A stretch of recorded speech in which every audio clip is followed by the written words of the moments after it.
Ano pang mensahe mo na iparating mo sa tatay mo? Ito na yung pagkakataon na maiparating mo sa kanya lahat ng saloobin mo ngayon.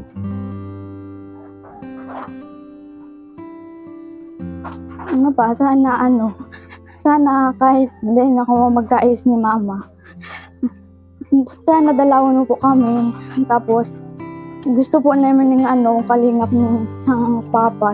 Tapos, sana yaon po kami itong mga time na kailangan ko kamo. Nung muntik na ako, sana yaon po kami. Sana po inabantayan po nito kami. Para di po kami pahamak. Gusto ko po ng papa na mabantay sa munya. Para po may kaibahan kami. Para di po kami mapahamak ulit. Ako na po nagtitindog na mamataas pa sa mga tugang ko. Gusto ko po kamo ulit makaibahan. Araw po yung dati. Gusto magbisita na lang po kamo sa munya.